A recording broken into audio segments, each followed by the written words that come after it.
This week I'll show you how to get a completely black background. Adorama TV presents Exploring Photography with Mark Wallace, where you will learn innovative techniques on shooting a wide range of photography. Here's your host, Mark Wallace. Hi everybody, welcome to another episode of Exploring Photography. I'm Mark Wallace, and helping us out today is our model. This is Alexis. Now what we're going to be doing is talking to you about how to get a completely black background. And this conversation actually came up when I posted some pictures on my Facebook page, and people said, how did you do that? So we're going to explain it today. Now the key to getting a dark background or a completely black background is the position of our light in relationship to our subject, the distance of those two things. And that's because of something we learned about in episode 59 of Digital Photography 101, and that thing is called the inverse square law. So we can't get into all the details of the inverse square law, but you can go back and look at that episode. I want to sort of summarize it for you here. So Alexis, if you can get on your mark right there. What happens with the inverse square law, it really depends on the distance of your light from your subject. And what happens is light falls off really rapidly. And so when our light is really close to our subject, what happens is that light is very powerful, but right here, whoa, it just sort of falls off. And so the amount of light that's on our background compared to what's on our subject is very, very low. And so what we can do, which is totally counterintuitive, a lot of people when they're trying to get a dark background, they'll take this light and they'll move it way back here like this. And what happens is the light falls off right here. So whew, the light falls off, and now the light is about the same here on our subject as it is on the background. So that makes our background show up sort of as a dark gray. We don't want that. We want this to fall completely out. So the key is the light being very, very close to our subject. So get it really, really close as you possibly can, and that will give us rapid light fall off and give us a dark background. The other thing is you want your subject to be at a distance from the background. You don't want your subject really close. You want to have some distance. So this is about 6 feet right here. Now to really help you understand this, Alexis and I are going to show you this crazy demo, and so we're going to do that next. All right, well now I'm going to show you an extreme example of the inverse square law. Notice we have this big wide open studio here with all the lights on. You can see the back. We have that ugly, nasty garage door back here. But what I've done here is Alexis is really, really close to this octabox right here. It's about, I don't know, an inch or so from her shoulder, maybe 2 inches. And so what's going to happen is the light's going to fall off extremely rapidly. And also notice that this is side light. And so even the light, if it wasn't falling off, it still wouldn't get to that background. Now, to make sure that we get light on both sides of her face, I have this silver reflector right here. And so we're going to have a nice fall off left to right with some fill light from a reflector, so it'll look pretty good. Let me show you how this works. I've already metered this at f20, which means that's going to knock out all the ambient light, and we're only going to see light from our flash. So let me take a picture, and just to make sure there's no gimmicks, Alexis, I'm going to have you hold up a 1 right next to your face. So there we go. We have our 1 held up there. Good.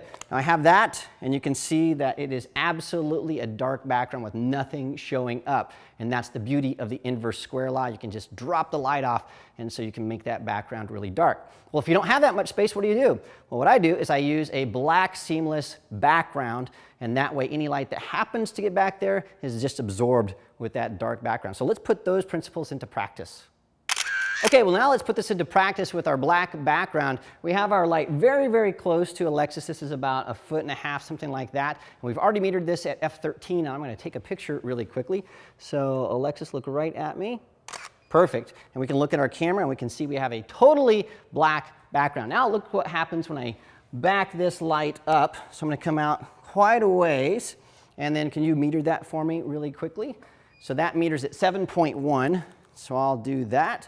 And we'll take another shot, just like that. And when I look at this, you can see that our background is a little bit lighter than it was in the first shot. And then the last thing we're going to do, Alexis, I'm going to have you come all the way back here right in front of this paper. And then I'll have you meter that in a second. I'm going to increase the power just a little bit on my flash. Okay, if you can meter that for me really quickly. 9. And that meters at 9. So I will change my aperture value. And now we're going to take another shot. And when we look at this, you can clearly see a shadow on the background, and that black background becomes this really, really light grayish. So actually a darkish gray, lighter than black is what that is. Some shade of black that's not black is what that is. And so we don't want that. Well, now that we have this, let's put it into practice by shooting an actual portrait with a totally black background. Well, now that you've seen the principles in action, I'm going to take one more picture, this time with a little bit more realistic lighting setup. We had an issue with Alexis. She was just falling into that black background, and so I added a separation light right up here, and then I also added a reflector to add just a little bit more light to the other side of her face. So let me take a couple pictures and we'll see how that looks, and then we'll wrap everything up.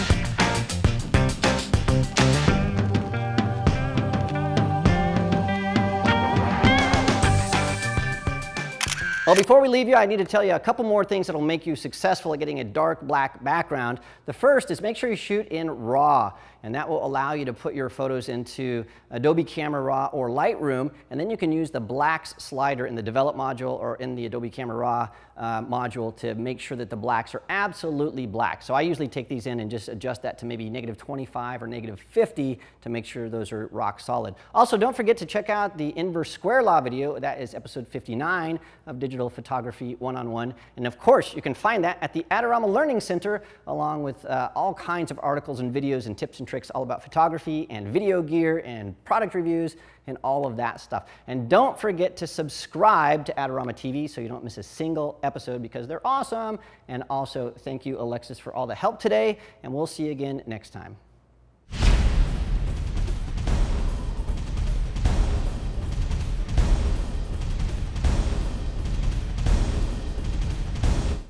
Just watch me kick your face. Kick my face. Did you see that? You can kick surprisingly high for a dude. For a dude, I'm flexible. It's all that bike riding. Pow. You're gonna hurt so bad tomorrow. You better stop doing it. I do this all the time. I'll tear my pants if I try to kick you back. No, that's an excuse. You can't kick me back. My pants are several sizes more snug than yours. Well, you should wear looser pants and you could kick people in the face like this. Cacao. And then you smack like this. Anyway, yeah. Want to get the most out of your Adorama photography equipment? Visit our Learning Center, where you can read popular articles, how-to tips, buying guides, and product reviews.